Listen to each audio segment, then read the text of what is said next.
And we are live. If you are listening to the recorded version of this, congratulations. You are getting the 2-minute filter in, as CJ is not here, and I will not take the time to cut it out. So this is a bonus for you. Bonus 2 minutes of podcast for free. I had jury duty a couple weeks ago. Okay. Been Did you get this picked? for a filter, and I did get picked. I was juror number 1. Whoa. Number 1. The big guy in the big chair. Wow. Practically made me judge. I was about to spoil the movie Juror Number 2 by asking you a question related to it, but I'm not going to do that. Yeah. Are you allowed to talk about what the case was? Yeah, but I don't want to. It wasn't that Scranton interesting. Strangler? It wasn't that interesting. But I was as I was up there thinking, like, what if the defendant listened to the podcast? Because I wouldn't have known. Exactly. Right. I could say, like, I know that this guy listened to the podcast, unless they were wearing like a Sixers shirt. I'd be like, they might have. I don't know. They may have heard of it. Yep. And so it's just that person, the defendant, like looking at me like, this fucking guy. Yeah. I fucking hate this guy. or like just totally being distracted by their own case because. Yeah. What if it was a Mike guy? Could be a Mike guy. Yeah. You never know. Would Mike guys get arrested? Yes. I thought about it, and the answer is yes. Thought about it very quickly, but just imagining, I've heard all this guy's basketball takes. I can't have him on the jury. I just absolutely can't. Not. Yeah, we can't do it. You see him lean over to his lawyer, point directly at you. Right at me, like, what the fuck? What's the deal? Yeah, but no, it didn't look like this How long were you on jury duty? It was only a day. The whole case, one day. Oh wow. Yeah. You know, one time I had to get out of jury duty because I had a vacation scheduled, and the initial process was just on Zoom, and they put us all in a group, and they're like, if you can't do it for whatever reason, raise your hand. I raised my hand, and they're like, why can't you do it? And I was like, I have a vacation. They're like, okay, you're excused. And they even double check or anything. That's pretty good. Yeah. Yeah. I think I feel a sense of civic responsibility, and I feel like I pushed it from when my show ended. I was supposed to be on it in November or something. And so once I pushed it to January, I was like, okay, I will do it. I will do it. Yeah. And I will feel, because it's like, I don't know. I'd rather have me on the, I mean, if you're listening to this podcast, maybe you wouldn't rather have me on the jury. But if I'm in the other chair, I'd be like, I want somebody that at least wants to give a shit. So if you're somebody that gives a shit, I think it is a good thing to do. And it made me feel like, all right, at least I'm not a piece of shit. Yes, absolutely. And if you're going to be a bad juror, work to get yourself off that jury. Probably, yeah. Yeah, if you're just trying to get it over with. Probably. Get out of there. All right. The Rights to Ricky Sanchez podcast is presented by DraftKings Sportsbook. Sign up for DraftKings Sportsbook by using promo code RTRS, and brought to you by LL Pavorsky Jewelers, where Rights to Ricky Sanchez listeners go and get engaged. MortgageCS, become a MortgageCS Ricky VIP at mortgagecs.com/Ricky. BodyBio, get 20% off any BodyBio order with promo code Norman at bodybio.com. And Kinetic Skateboarding, get 9.1% off your first order with promo code Dave Silver. On the show today, Sixers lose to the Nuggets, but give it the good old college try. Tyrese Maxey looking great. We are less than a week from the NBA trade deadline. Doesn't look like Nick Nurse is going to get fired. And a listener asked, does Mike have a processed version of phantom limb syndrome? We'll get to that. Do you know what phantom limb syndrome is? Yeah. Yep. There you go. And Kinetic Skateboarding, before we get going. Ooh, you might think skateboarding, this is a summer thing. Why would I care about that? No, Kinetic Skateboarding thrives in the winter. First of all, from a snowboard perspective, if you do that, they have every snowboard you could ever need. They have all the accessories. They do snowboard tunes, waxes, all that kind of stuff. So you can check them out for that. But also during the winter clothing. Might need a new jacket, might need a couple of hoodies, stay warm, maybe some Carhartt pants or something, maybe some new sneakers because yours were ruined by the salt on the roads because of the snow. They've got stuff you're not going to find anywhere else. And here is the best part. If you go to kineticskateboarding.com, well, this isn't the best part, but it's a good part. If you go to kineticskateboarding.com and use code Dave Silver, you get 9.1% off your first order. Without any further ado, Amos and the chef.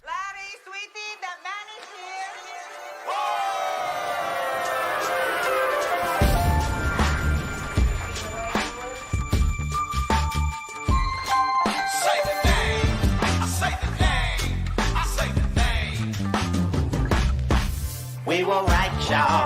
We were right. Even when it went wrong, we were right. We was right, y'all. We were right. So say the name.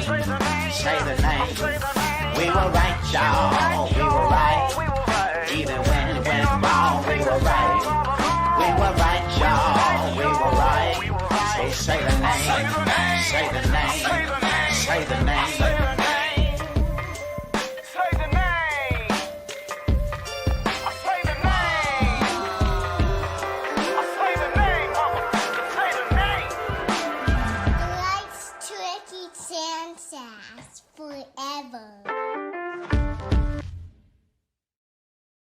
Welcome to the Rights To Ricky Sanchez podcast. I'm Spike Eskin, along with a guy who knows the difference between innocent, guilty, and all the other options. That is one Mike Levin. Here I am. There you are. Did you see that? I was reminded of this looking at the intro video. Jared McCain actually joined our club last night in that he rang the bell, just like we've already done. You know, no big deal to us, but Jared McCain rang the bell too. It was nice to see him. Nice to see him do that. Do miss him. Every time I see him, I realize this season's brightest spot so far this season, I would say totally, has been Jared McCain, and he hasn't even played in a month or month and a half or 2 months, whatever it's been. Yeah, it's just so rude that is how this shook out. Like, to be doing a process adjacent season and not even get to have a guy that we could be like, oh, okay, this is what we're tracking. Instead, I'm just like worried about how many miles Tyrese Maxey is putting on himself running around more than anybody else in the league. So, but it was a good game last night. It was. This is a moral victory. Oh yeah. Yeah. Oh yeah. Yeah. That feels good. It's like a balm, like a full body balm I'm just putting on myself. Moral victory. Yeah, that'd be a good bubble bath flavor. Yeah, just ease into a warm bath of moral victory. Lukewarm bath. Yeah. Perfect. It seems like they are, I think I even heard Nick Nurse say this before the game, which I'm sure drives you crazy a little bit, but defensively what they're trying to do is, because they have basically one guy that can create offense on the whole team right now, is defensively they are just trying to get as many turnovers as possible to get easy buckets, and that is causing a more than usual number of open shots. And it's working on the offensive end, right? Like they look, they're scoring. They scored 132 points last night, but Denver shot real well, and Jokic, was basically invisible for 3.5 quarters, hit some big shots down the stretch. But not invisible. Well, Jokic was. He's like half trying. I mean, he wasn't taking many shots, but he still was like, I'd say not invisible. No, dude, I asked a Nuggets friend of mine, I was like, what is Jokic's deal? Apparently he's looked like this for a little while. Like he's just sort of watching the world go by right now. Well, the defense is embarrassing, and that's why I'm, and like there's attempts at the rim that he's not contesting like remotely, and so that's why it's like watching. Yeah. I mean, he's the best offensive player in the league, one of the best offensive players of all time. But like the effort level on defense sometimes is like hysterically low. Well, the advanced stats, blah blah blah. So, but really good performance from Maxey, the point you made about Nick Nurse, it's totally fair, and I understand that they currently have the worst interior defense in the league without Joel. Yep. Other teams shoot the highest percentage at the rim in the league against the Sixers. Denver shot 66% overall in this game. They shot 71% on twos. A lot of players couldn't shoot 71% on twos if they were in a gym by themselves. Right. So I don't mind like a chaotic double. I don't mind trying to force a mistake here and there. But the frustrating thing, and like Eric Gordon off-ball defense is a good example of this, although it's more than just him.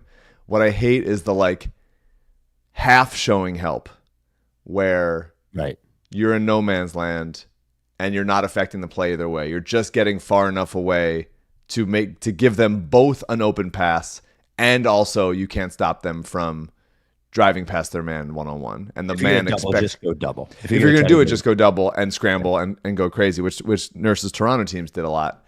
But those teams had the personnel to like recover, and this team just doesn't across the board. There's too many weak spots. They're not connected. They're not quick or long enough.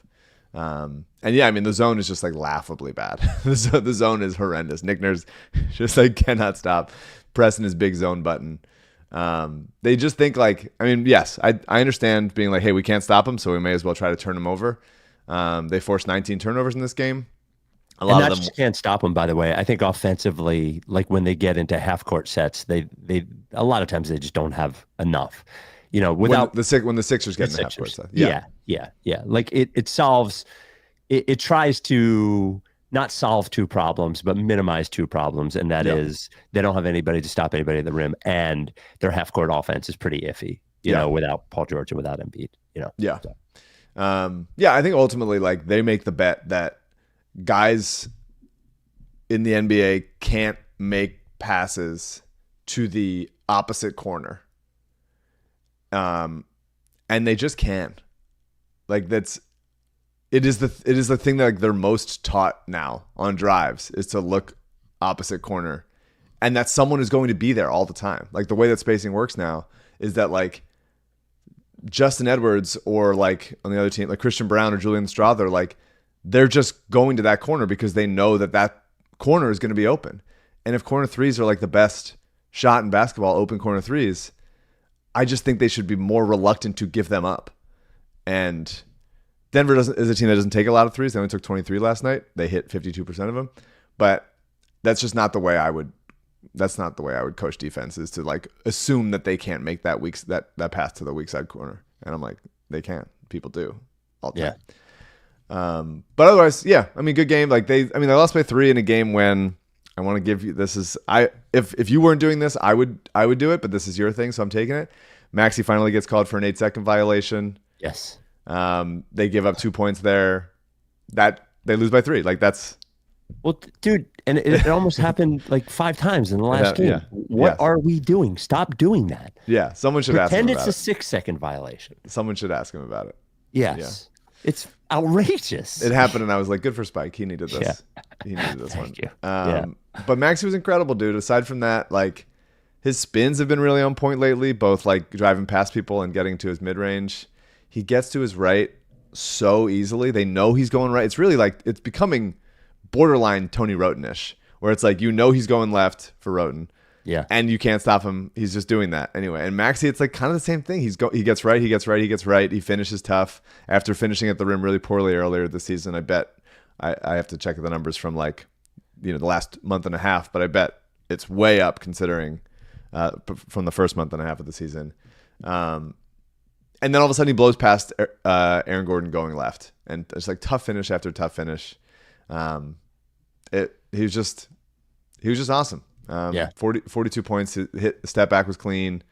Was using guys. There was a moment I thought I'm a Doris guy, but I thought she was especially good on the broadcast last night.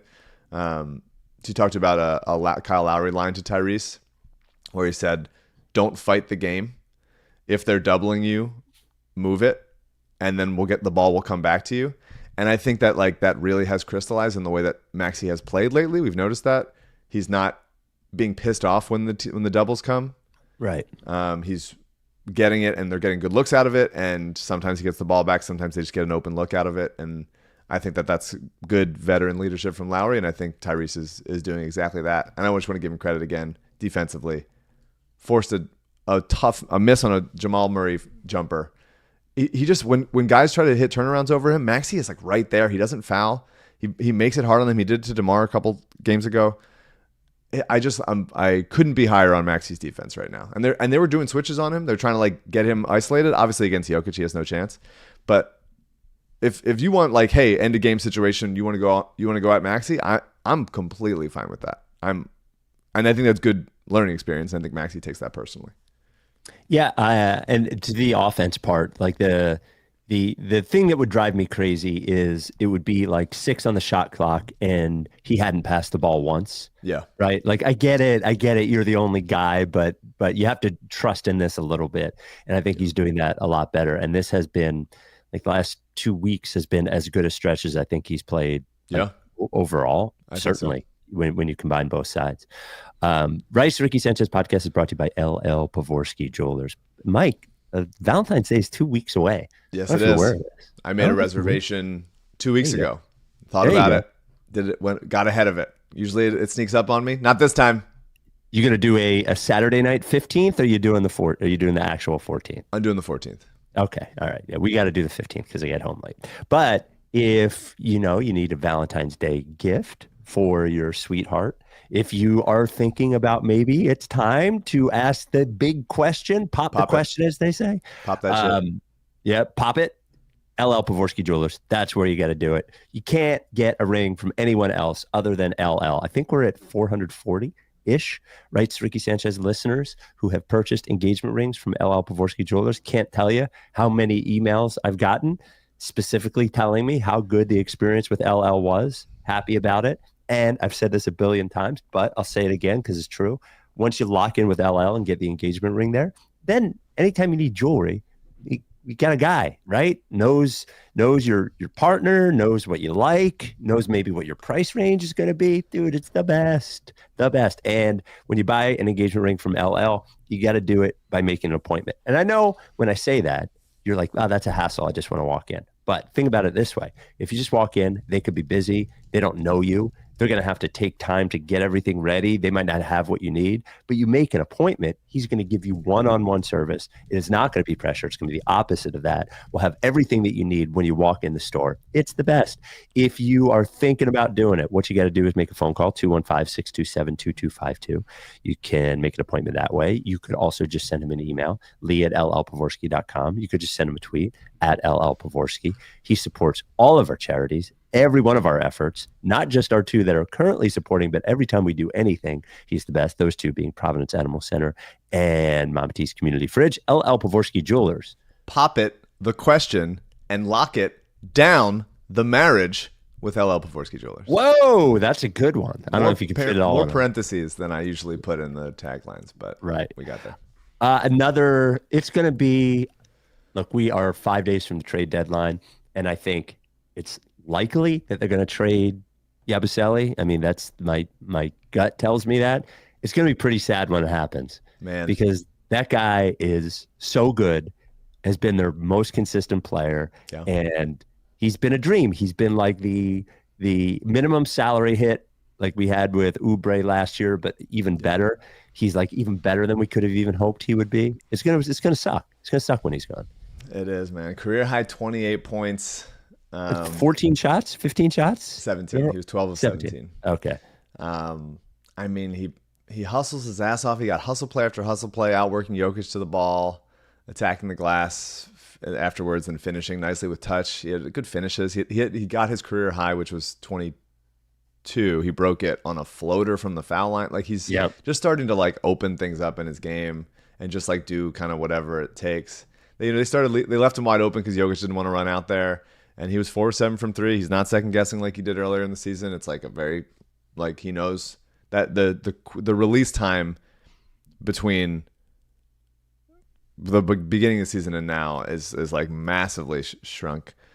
He's awesome, and I fucking love the dunks, dude. He dunks through Jokic because he didn't want to contest. He attacked the closeout, dunked over MPJ.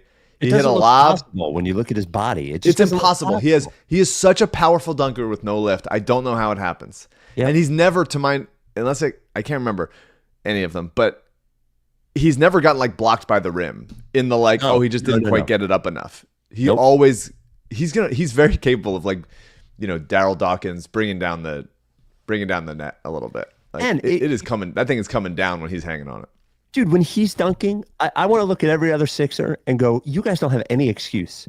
This guy's 325 pounds. Yeah. Nick Nurse called timeout to say that. The size of a whole person. And he's dunking? Yeah. Come on. He's awesome. And the lob, I was going to talk about Justin Edwards, but the lob from Justin Edwards that Yabu hit was just like, it was beautiful. It was perfect. It was. I love him and I appreciate him. And he's working his ass off down there. Like he's 6'8". He's not a center. They're playing him there. He can sometimes, but to play 36 minutes against Jokic, I mean, it's just fucking hard, dude.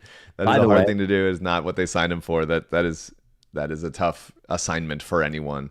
And he's working his ass off. And he had a great game, and I love him. And I do also agree that, I mean, like, I'm glad I'm not making the decision here. I would like to sort of close my eyes and wake up in 2 weeks out of a coma and be like, What did they get him? What did they get for him? Okay, great.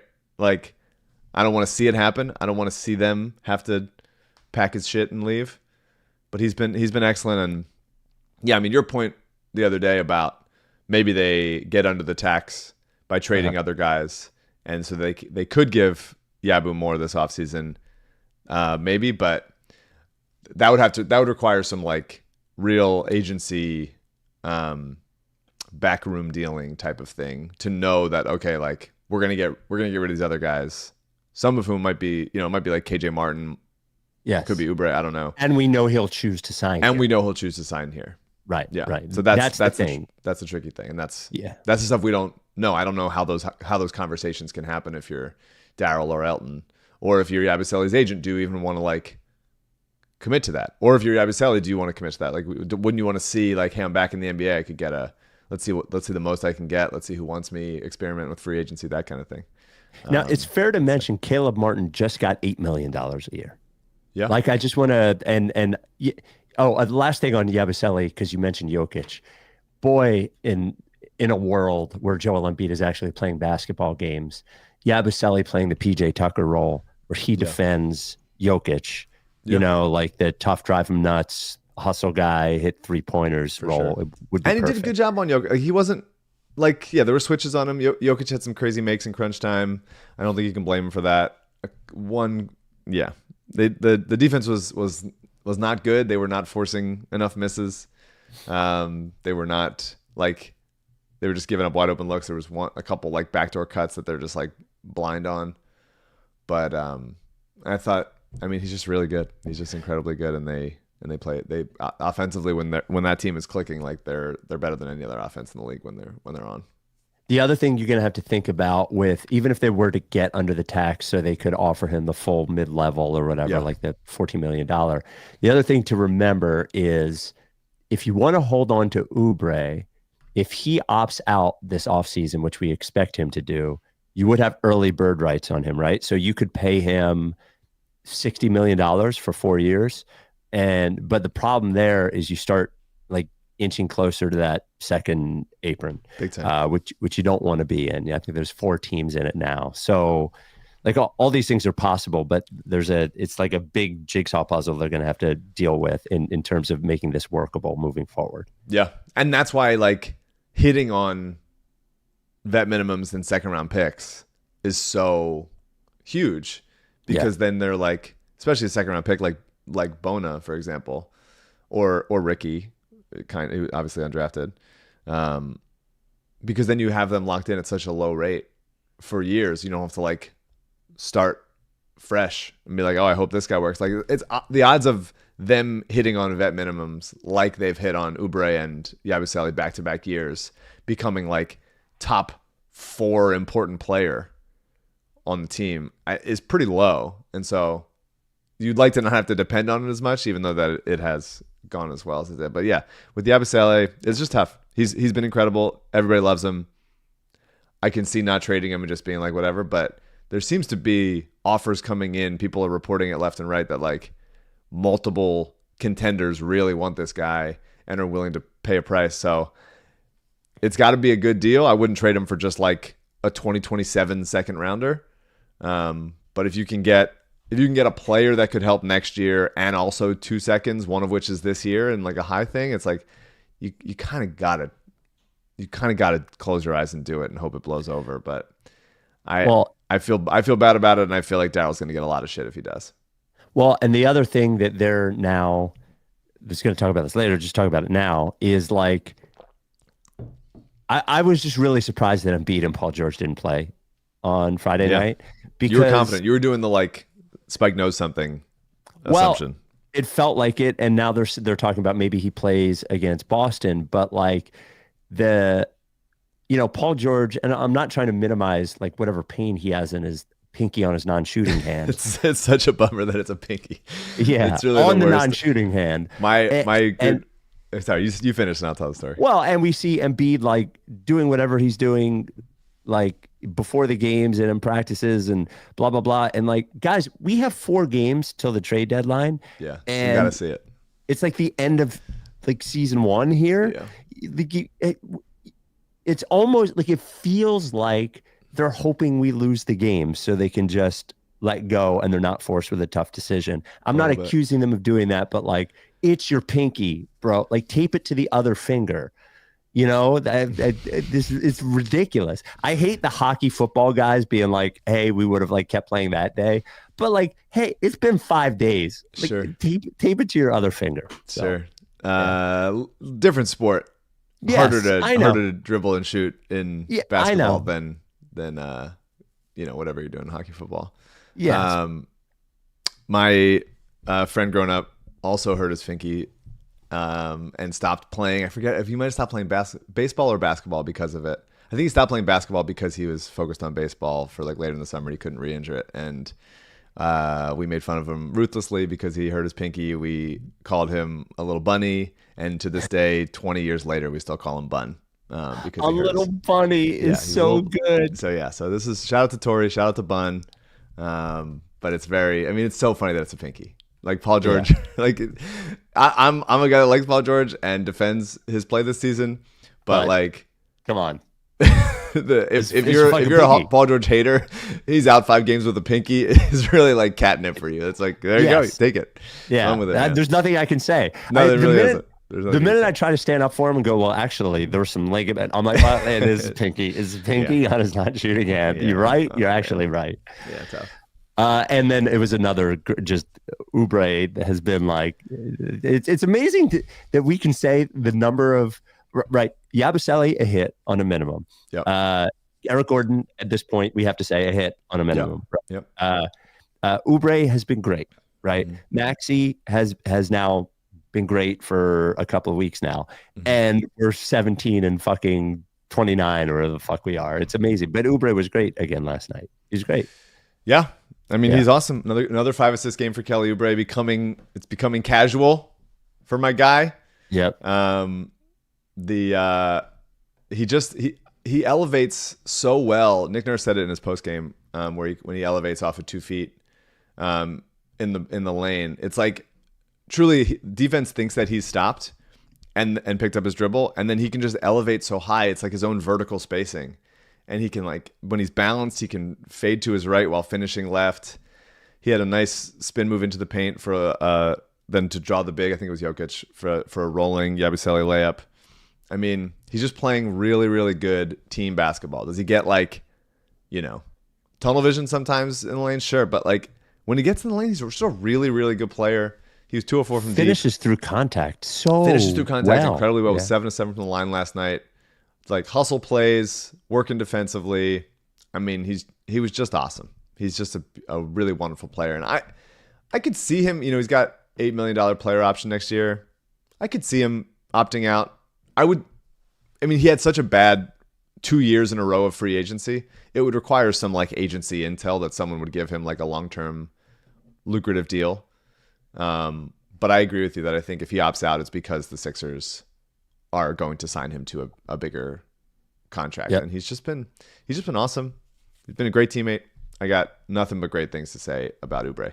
I will say the last possession of the Sixers, when they went for like instead of a quick 2, it was like a long, arduous 2. Kelly ended up getting the tip in.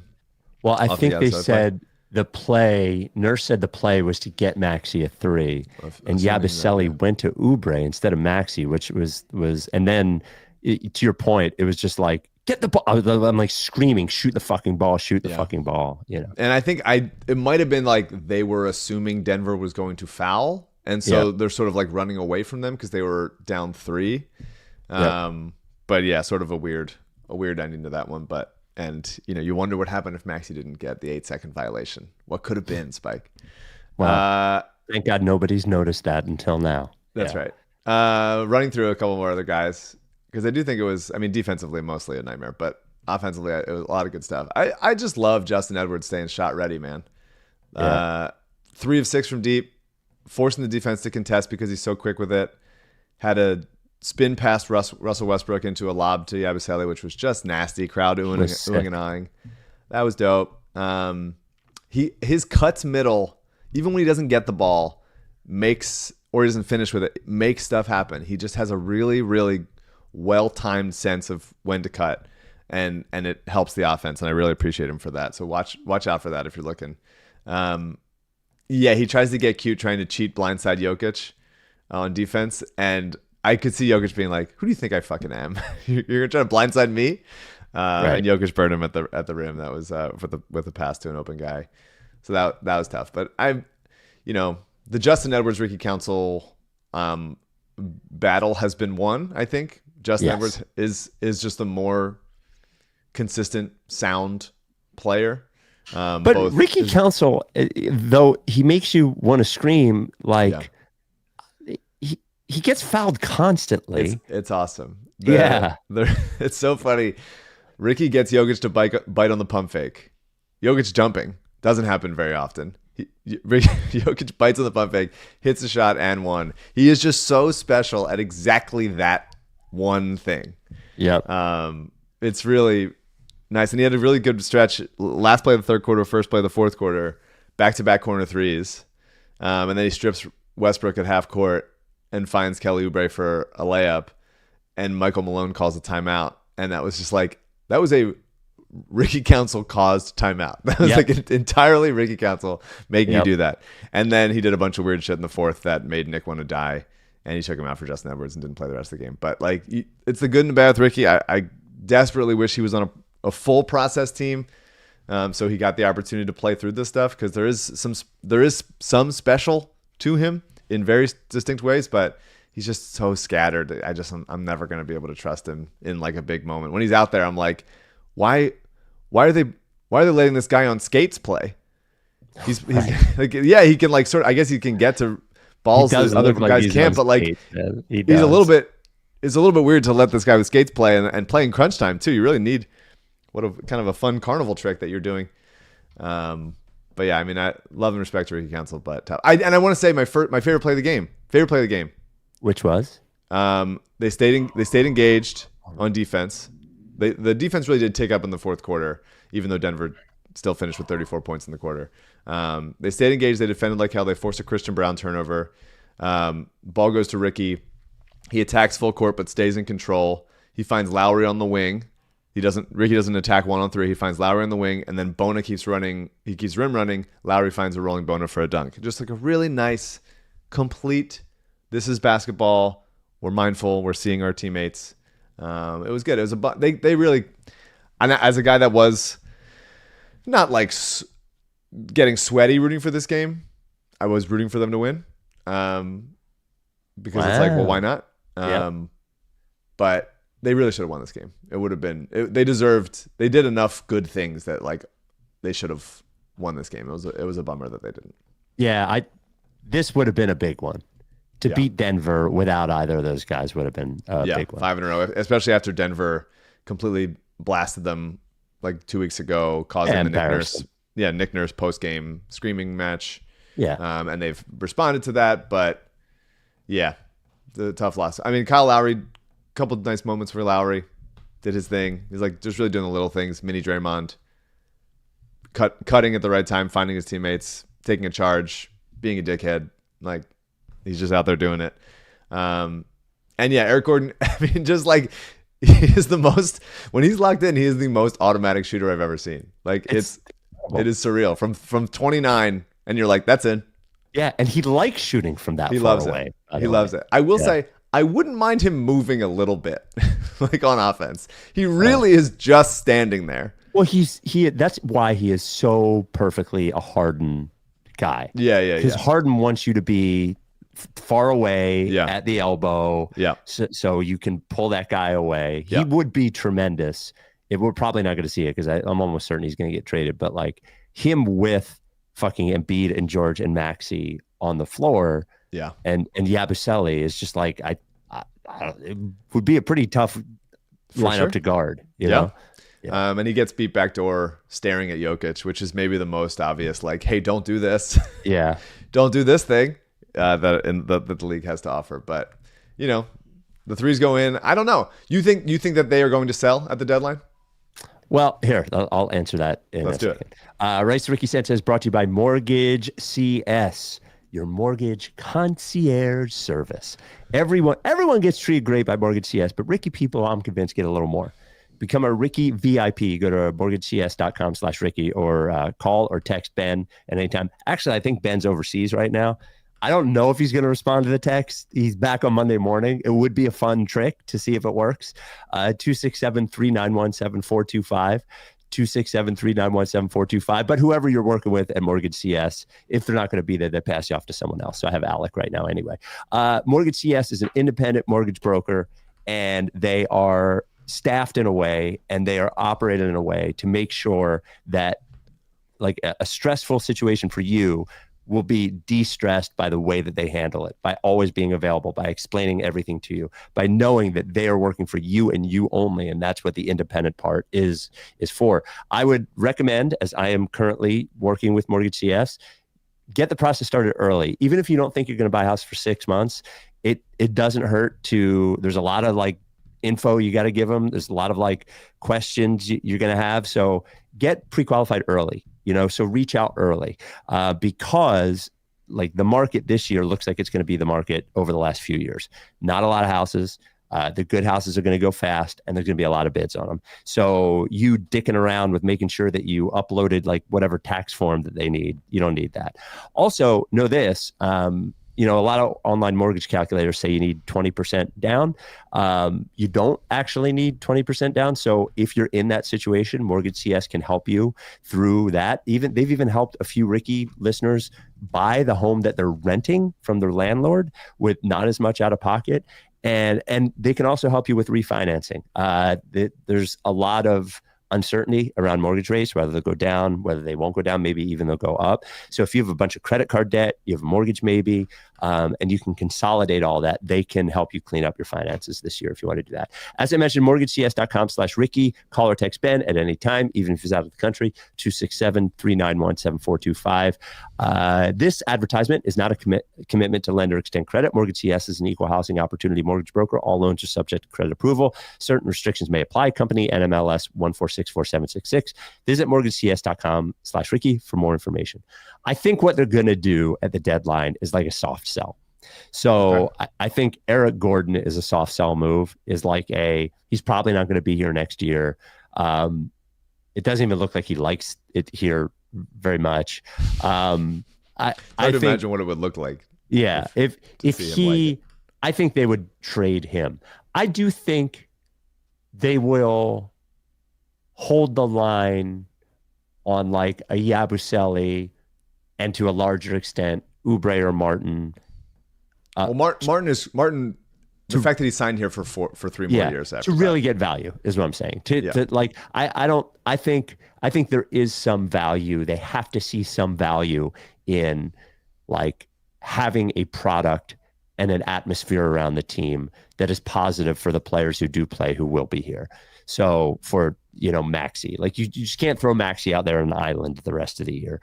So if the truth is they're going to get what amounts to be a late second round pick for Yabusele or something, or I think that they might keep him in that situation. For sure. So well, I think it's like the decisions have to be, do you actively try to get rid of like Drummond and KJ Martin, and so that you can then sign, like do you try to get rid of Drummond and KJ Martin, which might cost a pick, which is a bummer, but then maybe try to offset that. What? Well, Martin's next year is a team option anyway, so for sure. But I don't think that would cost a pick. Well, they still have to. Someone has to accept him into their cap space, and in order to do that, they still might decide, like they might not have a taker for that. I don't know. I don't know what the market is like to just be like, hey, please. Take to get under the tax you're talking about. Yeah, to get under the tax so that you can then give Yabusele more money. That would have to be like the choice. Do you go like, okay, this deadline is, we are keeping Yabusele, we are keeping Oubre. And so it's like, okay, we're going to shift some things around, duck the tax, hashtag duck the tax, trade Eric Gordon for like a second round pick to a team, and then trade that second round pick to some other team to like take on Andre Drummond. And then like, essentially it's, we got nothing this deadline, but now we have the ability to sign Yabusele to a bigger contract and also endure Oubre picking up his option, maybe extending him with his bird rights. Either way, that would be like a path. I feel like there's like a couple different paths that like are probably on whiteboards that someone on the Sixers should just take a picture of and tweet out. But the issue to me is like, if you do that and you go, we got nothing for these other guys basically, and then Yabusele gets a bigger deal somewhere else this offseason. Yeah. You can't let that happen. You can't be like, okay, well, the season was a total waste of time. Yes. They finished as the, whatever seed. And they didn't even get to keep the guy that like everybody fell in love with and who would be really helpful for the next however many years. Yeah. But because if you could, I mean, this is me, maybe it's a cope, but I think it's important to remember that the 6 of the Sixers top 8 paid players are not playing right now. Maxey and Oubre are the only players in their top 8 highest paid players that are healthy. Yep. So I still think that like if everyone's healthy, this is still a really well put together team. I believe that very strongly. Obviously, Embiid being the most important one, and that is the biggest question mark health wise. But you starting next season with Maxey, McCain, Oubre, PG, Caleb Martin, Yabusele, Embiid, like Bona. That's really good. That's like just a really good Justin Edwards. You can add if you can add him to the standard contract. That's just a really good team. That's a really fucking good team. It's a well balanced team. They have guards that can attack. They have shooters. They have plenty of wings and length on defense. And you got Joel and a backup center already. That's just a really good team. And so if you go like, okay, this is what we're prioritizing, and we care less about a second round pick or something like that. I don't know. It'd be nice if Daryl. It'd be nice if Daryl just like got a little bit of a steal. Yes, I agree with you. I think he kind of needs like, how do we get this guy type of guy? Whether that's like trading someone, acquiring, a redraft type of guy, mm-hmm. like a Cam Whitmore or somebody like that, the Omax Prosper, like somebody that you're like, oh, this guy didn't get a chance on the other team, and now they're playing major minutes here, and holy shit, they look like they could really contribute. And one last thing on Eric Gordon. I caught a lot of shit at the beginning of this year because I was really positive about Eric Gordon. A lot of fucking tweets, a lot of emails, a lot of voicemails. Eat my ass. Eat my ass. He's shooting 42.6% from 3. Sure. He leads the team on 9, I think, per 100 possessions. Fuck off.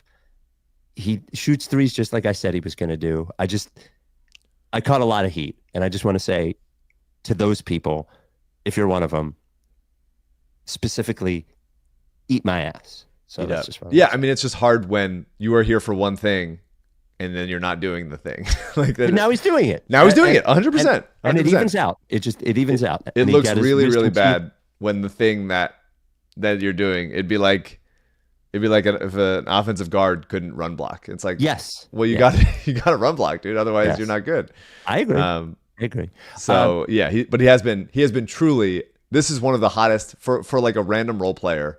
This has been one of the hottest shooting stretches I've ever seen from anyone. It's like unbelievable. 55% the last 2 months. It's like really surreal. Just like the slowest release in the world from 29 right in, just placing it in there. It's really like a funny thing to watch. And real quick, Maxey didn't make the All-Star team. I'm afraid when I look at the guards that made it, I can't be upset about it. The starters, Jalen Brunson, Donovan Mitchell, obviously. Then Darius Garland, who's having a ridiculous season. YouTube big board vet Darius Garland, by the way. Cade Cunningham, Damian Lillard, and Tyler Hero. Hashtag still better than Ben Simmons. But it's hard to... Ben Simmons may be a buyout candidate, by the way. Not a candidate here, my friend. I thought you were back in. No, not to have him here. Just not to be angry at him anymore. I think you're stopping short of a full spike arc. No, I can't. I don't want to see him again. That's a journey. That's growth. I hate watching him. But all those guys have had. Now, if Maxey had played the way that he's playing now through more of the season, even them on a losing team, I think he would have gotten in there. But he doesn't deserve it over any of those guards. I don't care. I do think that it's silly that there's only 12 spots when there's this many teams. There's been 12 spots for like when there was, 16 teams or something like that. Especially when you can carry, 15 players now? It just seems like truly so... Who is against this? Who would be against like having the same percentage. It seems very bizarre. But under the current system, I just can't. I refuse to get upset at Maxey not making an All-Star game. And he's not upset. He's happy for his friends making the team. Like, he probably needs a break. He's playing so much. Like, take some days off, bud. I'm not upset about it. It's not his year. Before we get to Mike's phantom limb syndrome, here we go. Want to tell you about BodyBio. Woohoo! We love BodyBio. And, since it's we are most famous for August on the Ricky, and since it is always August on the Ricky, they are most famous, BodyBio, for their number one selling product, PC. Now, you may ask, what does PC stand for? And by the way, if you go to bodybio.com, you still get any product we've ever talked about, 20% off with code Norman. PC stands for phospholipid complex. Or as Mike says, phospholipid. That's it. Yeah. The thing is, what phospholipid complex helps you with is the toxins in your everyday life. Like I work in the city. So there is, pollution, and you're eating what's it called, groceries or I love to eat my groceries. Like the vegetables and fruits. I was like the pesticides that are on the and there's mold and there's microplastics, and if you're where Mike is, there's fucking wildfire smoke. Sure. You do your best to avoid those things, but you can't really. And how you can fight them off depends on how healthy your cells are.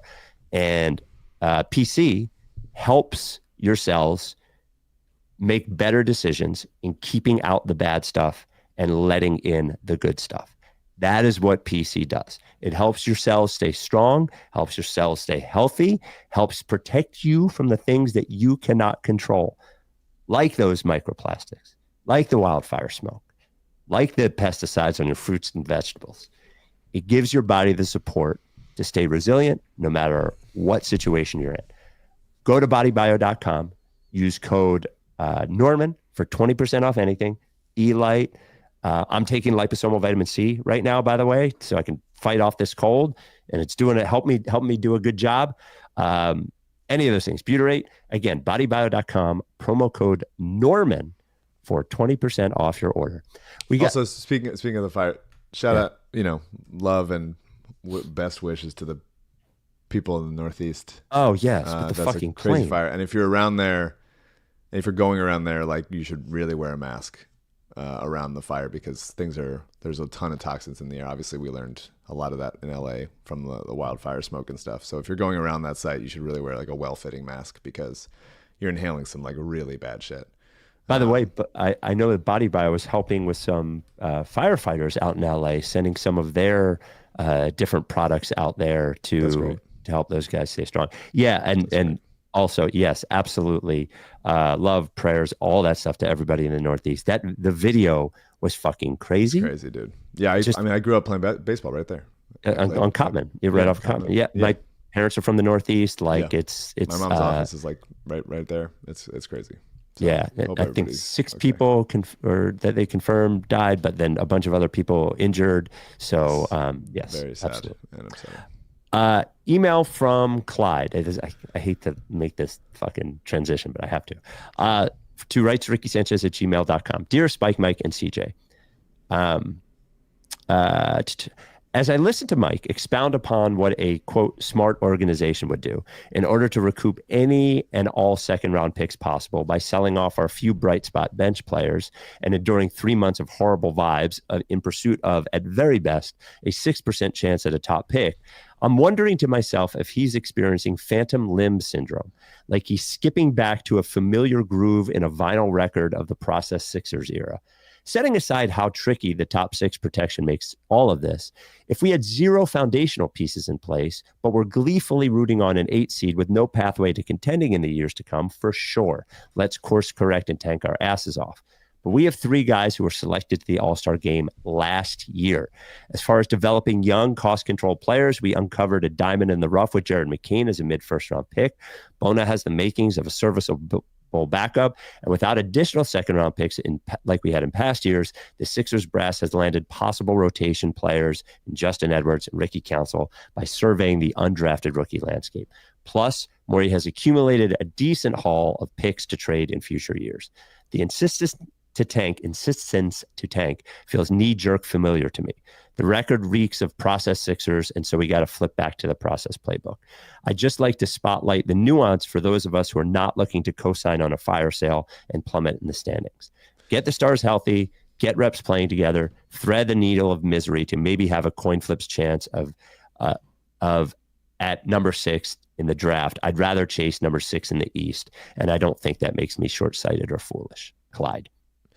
Yeah, I mean, prior to winning 4 in a row, I do think that makes you short-sighted. Like I just do. Like the team was showing no signs of doing anything.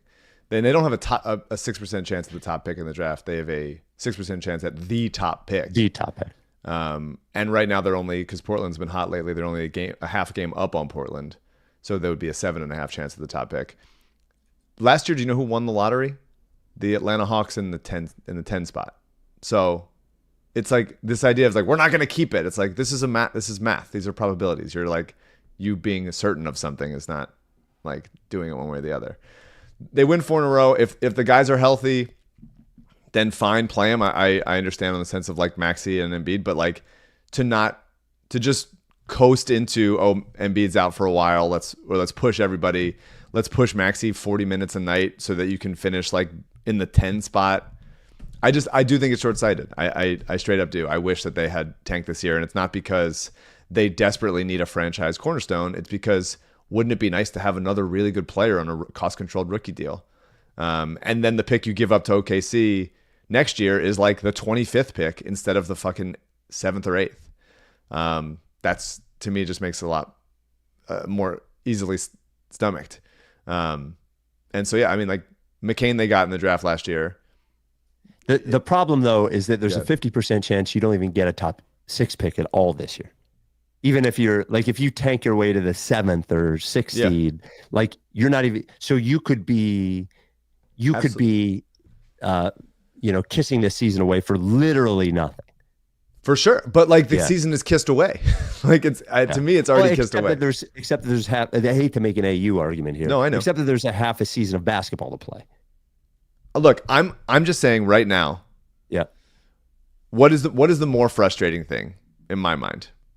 And I'm back to rooting for wins. Fine, whatever. Yes. Like it's probably a tortured podcast to listen to if I'm just miserable after each win.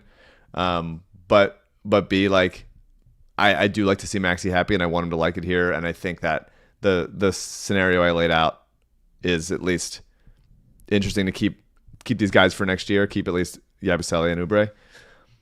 But like to me, when I endure something terrible, and this season has been terrible, one of the benefits of that happening in sports is like, well, at least we get something out of this. And to me, getting something out of it includes, we got a couple 2nd-round picks for Eric Gordon. We got a young player that's like 21 that was blocked by another team because they're buried in the rotation, but now he gets a chance on the Sixers, and actually look how interesting they are, and then they become part of the core. So like, yeah, you can't predict, you can't like game the lottery odds or whatever, but you can give yourself a chance. You can give yourself some more assets for next year to go all in on. To me, this is just like, this season has been so bad, and if they either don't get anything at the trade deadline, and then these guys walk, and then you get to go to the playoffs where you tax more guys' bodies, and they lose either in the play-in or lose in 5 to the Cavs, then it's like, it'll truly be, I'm just trying to put myself into that future and being like, what a fucking nightmare that would be. And I will feel more, the benefits in a pros and cons list to me are higher in a like, hey, everybody, this season fucking sucks. Take the rest of the year off, basically. Let's see if we can keep a top 6 pick, and let's go all in for next season and really, really push for it. Because like, you just don't have it. It's like if you're playing poker and you're like, well, I already said I'd go all in this hand because I'm like, I have to, I'm desperate, and you have like the worst hand in the world. It's like, and then you just go all in because you said you would. You go all in because you said you would. Like to me, it's like, let's rather try it in a time when you can actually have a shot at it. And this year, to me, we just don't have a shot this year because of how many things have gone wrong. But so and the idea of like, the idea of like, oh, they couldn't use a top 4 pick in the draft this year to either acquire or then trade if somebody offers them a great player for that top 4 pick this year in a good draft class, then you like all of a sudden you're like, oh wow, we're in really good shape.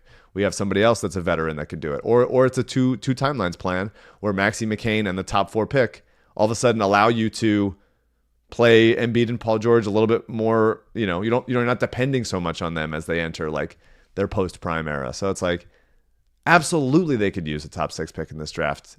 Absolutely, that would be huge. That would just the way that Maxey saved the organization and McCain saved the organization by drafting them. Like, you get a better chance to get a better player in the top 4. We've been doing this since then, and it's not like just deferring to the process. To me, it's like through all of this torture of the season, which has been a nightmare, at least we have the chance of getting something. And if the pick doesn't land, then at least we've gotten some trade assets for the future rather than just letting these guys walk for nothing. Yeah, I understand your perspective, and I also understand the perspective of people who are like, you know what, this isn't going to work out anyway. I'd rather just watch them be at least half decent for the rest half of the year and watch Yabusele because I watch the Sixers and it makes my life better. I'm rarely neutral on any of these things, and I'm sort of neutral on both. I would be okay if they sold, and I would be okay if they did nothing and then just try to be better and be in the plan. To me, they're going to get shit either way. If they sell, people are going to be pissed off because they sold a lot of the likable players. If they buy and then fail immediately in the first round or don't even make it, then they'll be totally clowned for trying to do that. Or Embiid gets hurt again, and now it's like, okay, we're playing in a play. Like, imagine being in a playoff game, and here comes the Kyle Lowry, Reggie Jackson, Embiid, Maxey, Ricky Council, Bona lineup. Yeah. And you're like, okay, this is a playoff game. This is what we gave up the potential to get a top 6 pick for. Yes. Right. And to me, it's easier to say, like, let's just fucking go for it after these 4 wins in a row, which were very unlikely wins in my estimation. I did not expect them to win after being 0-7 in back-to-backs this season. Yep. They win 2 of them in a row. So fine, the team is certainly gelling more together. They're getting used to the fact that the guys aren't going to be here, but like I'm on the other side of it because it's like, whatever. I'm watching games, rooting for them to win, but not being upset if they lose. They're 19-28. They're a game out of the 10 seed and a half game out of the 7 spot in the lottery. Like, that's an ugly place for it to be. I really think that this season couldn't have gone worse, basically. Like, if you really were identifying like an inside straight of like what is the worst possible thing that could happen, being worse would have been better. Being worse than this would have been better. Yeah, if Embiid or PG or Maxey was just simply out for the season, then you would go like, oh, okay, that's easy. But like the fact that it's like touch and go here and there, plenty of other guys are injured, the trade deadline happening right now when it couldn't be happening at a worse time because they're having, they could do the stuff and then in a week all of a sudden it's like, oh yeah, is there a backup? Is there a second trade deadline? Can we undo that? It's just a really tricky spot. I don't envy Daryl or Elton to be in this position. They're going to get shit either way. And I just, in a version where this has been a nightmare season, I'd rather at least be like, let's flash forward to September and be like, okay, that was miserable, but at least we got this and this right from that. And at least we didn't like trade our 2027 first round pick or whatever, the Clippers picks that we got. Like, at least we got that. So now let's go in for this season. I'm trying to just like put myself into the future. And I don't think that makes me process it. I think it makes me like, in a moment when something is bad, I want to look to like the hope of the future of like, well, at least this is going to happen out of it. So. That's fair. Before we go, I thought this was one of my favorite comments ever. It came in the Cooler app. Now, the context of this is the Sixers had just won their 4th straight. So this is from Josh. Climbing the pull-down stairs into a cobweb-covered attic. I walk, hunched down to avoid hitting my head on the exposed beams of the slanted ceiling, over to an old chest. I paused for a moment, thinking back to everything that brought me here. I half laugh and half sigh before brushing the collected dust from the top of its lid. I open the chest and start digging through. There's Nerland's flat top. There's Color Star. There's the guy that put the hidden messages in the light sockets of the new building. Yeah. I keep digging. There's the full Dietrich. There's the agreement to never talk about Joel until he finally plays a real NBA game for sanity's sake. Almost immediately broken, there's Dario's YouTube clips and that one perfect January. Then there it was.